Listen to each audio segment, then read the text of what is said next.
Today we're going to learn about what's called the gerund, the gerundive, and the supine. And these are kinds of words that are not so different from participles, and so that's why we learn them together. So let's take a look. First is the gerund, and you may know this word from English. A gerund is a verbal noun, and in English we usually use ing to show it, so something like seeing. But when we use this form, we're always using it as a noun. So we would say something like seeing is nice, right? Where seeing becomes the subject of our sentence. I like fishing. There it would be the direct object. In Latin, the gerund is only in the neuter. That's because it's a noun, it just has one gender, and that gender is neuter. And it only appears in the singular, which kind of makes sense if you think about what it means. You wouldn't say seeings or fishings or something like that. You're just going to say seeing or fishing. It's a single idea, and so it only appears in the singular. What may seem a little strange is that there is no nominative. If we need to use the nominative, we're going to use instead an infinitive. And I'll show you an example right now. So here you can see the forms of the gerund, and here we have amare, right, first, videre, second, ducere, third, and finally audire, fourth. And of course, third IOs work like fourth. You can see there's no nominative. We're just going to use the infinitive if we need it. And then you can see that these gerunds decline just like a second declension neuter. So something like bellum. You can also see that it has this und ending, undi, undo, undum, undo. And this, for those of you who know, say, Spanish or Italian, will seem very familiar because this is how participles are formed in those languages. But here we have an A before it in the first declension, or in the first conjugation, an E in the second and third, and an IE in the fourth and third IO. So amandi, but videndi, ducendi, audiendi. And so this is really what we did with participles as well, right, with those present active participles, and we're doing the same thing here. So that's the way in which gerunds are similar, but of course these are nouns and not adjectives. There are only two that are irregular of the irregular verbs that you know. Ao has a participle eundi, which is not so different from eanes euntis, right? You see that eu in the participle as well. And for pharaoh, it's ferendi. There is also this thing called the gerundive, and that means it's built from the gerund, but it is actually an adjective. Now, it is not like a participle exactly, and we'll see how it tends to be used. Moreover, it is passive, which is a really important thing to know about it. Sometimes this is called the future passive participle, and I think you'll see why, but we're going to call it the gerundive. It looks just like the gerund. That's why it's called the gerundive. It's formed exactly the same way as the gerund. That's why it's called a gerundive. But it has all cases, numbers, and genders. So there is a nominative in addition to a genitive, dative, accusative, and ablative. There is also singular and plural, right? And there's masculine, feminine, and neuter. So for example, amandi, we just saw, is the gerund, but the gerundive is going to be amandus, amanda, amandum. And then of course amandi, amandai, amandi, right, etc. We can go on, okay? Same with ducendi is the genitive of the gerund, but the gerundive is ducendus, ducenda, ducendum. But I'm sure you'd like to see these in a sentence. Like, how do these actually work? Well, here we go. And here are some examples using the nominative, the genitive, the dative, the accusative, and the ablative. So you can see for the nominative, we don't have a gerund, so we're going to use the infinitive, which is what I have here. Pugnare. Pugnare es difficile. To fight or fighting is hard. Okay. In the genitive, you can see we have it here. It's going to go with metus. Fear of fighting helps enemies. So, metus pugnandi. So we're still translating it as fighting, right? But here it's in the genitive because it's helping to modify metus.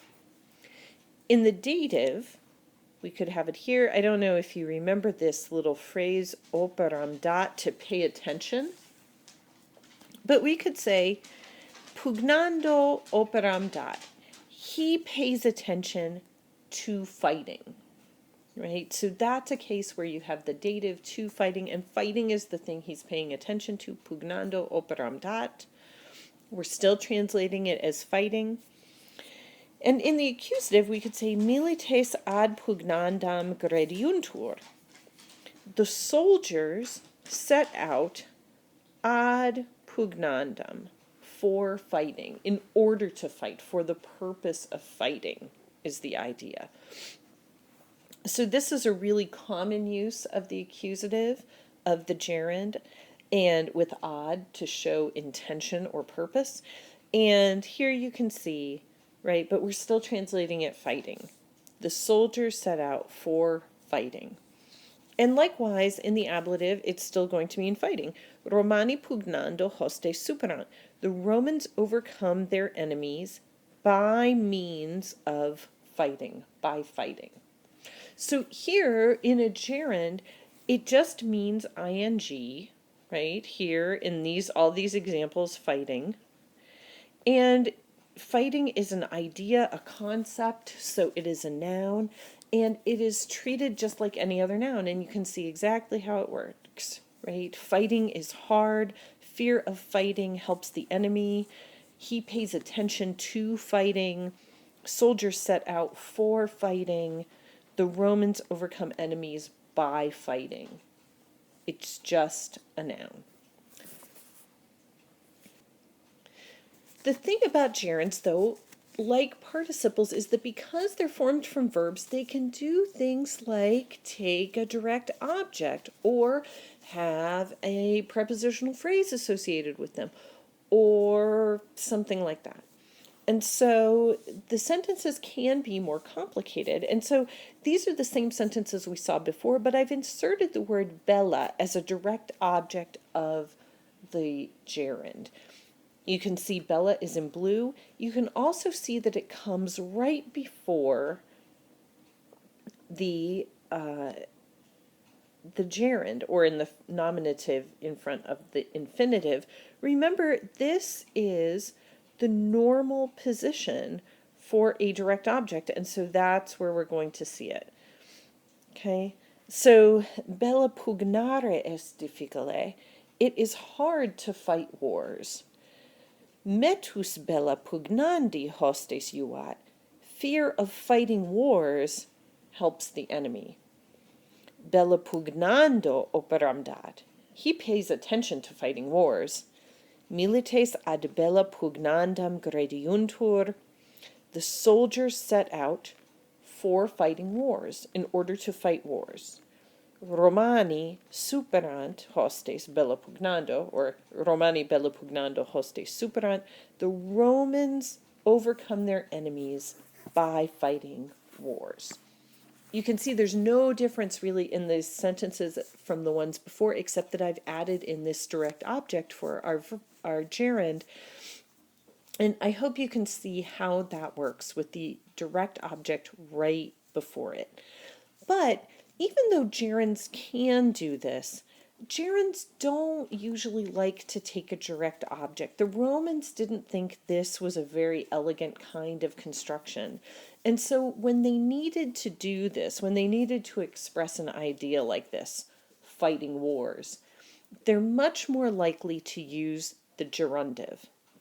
What happens in these situations is that the object, the direct object, which here, let's say, is Bella, gets put into the case of the gerund. So Bella becomes bellorum because pugnandi is in the genitive, and so Bella is now going to be in the genitive. And then we're going to use a gerundive form of this to modify bellorum. So it's going to be pugnandorum, if I can spell it. Pugnandorum. Okay? And we're going to see in the next slide how this works. So here you can see, metus bella pugnandi hostes juvat, that's what we just had. Fear of fighting wars helps the enemy. But what the Romans would prefer is taking bella, making it into bellorum, pugnandorum now modifies bellorum. All of this is a genitive that goes with metus, just like all of this went with metus. Okay? And technically this means fear of wars being fought, right? That's how the gerundive is a passive verbal adjective, right? Fear of wars, bellorum, being fought, helps the enemy. Now, you don't have to translate this as fear of wars being fought. You can translate this as fear of fighting wars helps the enemy because these two ideas are really identical. And so whichever one you want to use is fine, as long as you understand what's going on. I've done examples for all of the sentences we had before, just so you can see clearly what's happening. So, bella pugnando operam dat, he pays attention to fighting wars, becomes bellis pugnandis, right? All of this goes into the dative because bella is plural, pugnandis becomes dative plural. He pays attention to wars being fought. The next one, milites ad bella pugnandam grediuntur, soldiers set out for fighting wars, becomes milites ad bella pugnanda, where this is now modifying this, grediuntur, soldiers set out for wars to be fought. Romani bella pugnando hostes superant, Romans overcome enemies by fighting wars, becomes Romani bellis pugnandis hostes superant. Romans overcome enemies by wars being fought. But as I said here, these are really equivalent ideas, and so you can translate them in exactly the same way. The translation doesn't have to change if you don't want it to. You just have to be able to see what's happening. And we will, of course, practice with these concepts. The last thing that the gerundive can do, in addition to being used where you would have a gerund plus a direct object, is that you have a construction called the passive periphrastic. This is a gerundive plus a form of the verb to be. Usually it's going to be est or sunt, and sometimes it can be in the past, erat, erant, something like that. We see it in various places. It is passive, that's why it's called the passive periphrastic, and it expresses a sense of obligation or necessity. And so since it's passive, that's really why we use the gerundive here. Because it's passive, you might expect an ablative of personal agent, but instead we use what's called a dative of agent, and it has no preposition associated with it. And so I've given you an example here. So, urbs militibus superanda est. Urbs, the city, superanda est is our verb. It's the passive periphrastic. Must be overcome, needs to be overcome, ought to be overcome, should be overcome, militibus, dative of agent, by the soldiers. Okay? We could also see something like nobis pugnandum est. Here there's no subject expressed. It's the neuter singular is it's really an impersonal construction, and so we're going to use it as our subject. Pugnandum est, it must be fought. Nobis, dative of agent, by us. We could translate this instead as we must fight. Okay? You could also translate the first one as the soldiers must overcome the city. The city must be overcome by the soldiers. Okay? So it's a passive construction. You have a gerundive plus a form of the verb to be. This, of course, is feminine, you can see in the first example, because orbs is feminine, so it agrees with it in case, number, and gender. So for the most part, you're going to see this kind of construction with your gerundive in the nominative. Okay? And again, we will practice more with these. Finally, we have the supine. The supine is another kind of verbal noun, but it's not one we see very much, and it has very limited forms and limited use, especially compared to something like the gerund or the gerundive, which we see really frequently. It is formed from the fourth principal part. In fact, in many books, it is the fourth principal part. It is neuter, and it appears only in the accusative and the ablative. So all these forms are going to end in in the accusative and u in the ablative. It declines like a fourth declension noun, right? So that's why we have these. And they have very limited uses. So you can see here the supine of video is wisum, and these are the only two forms we have, wisum and wisu. The ablative form we only use with adjectives, and we use it really in situations where we're going to make some kind of exclamation. So, mirabile visu, wonderful to see. Horribile dictu, horrible to say. And those are really the only situations where you see them. It is super limited, and it's really obvious when you see it. You'll know it. The other time that we see it is with verbs of motion to express purpose. That is when you're trying to say that you're going to do something in Latin. So here's an example. Venimus Romam visum. We have come to see Rome.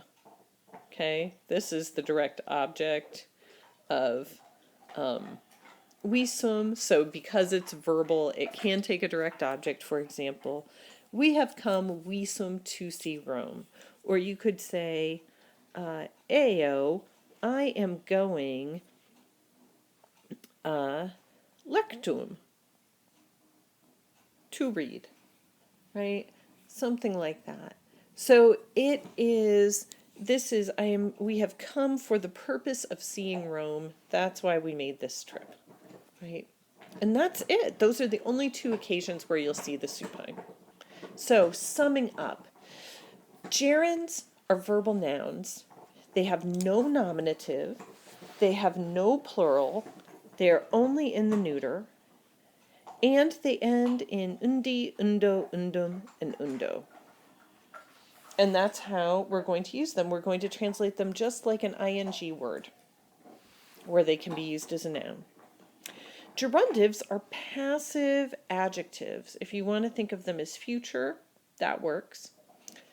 And they can substitute for a gerund when a gerund would take a direct object, and you have to do that kind of substitution where the case changes. We can also use it in the passive periphrastic where it is paired with a form of the verb to be. In both of these cases, we're going to translate it as something like going to be blanked. Or especially in the case of the passive periphrastic, we're going to use a word like must be blanked or should be blanked or has to be blanked or ought to be blanked, right? Something that shows necessity or obligation. And finally, supines are also a kind of verbal noun, but very limited. They only appear in the accusative and ablative singular. They end in or u.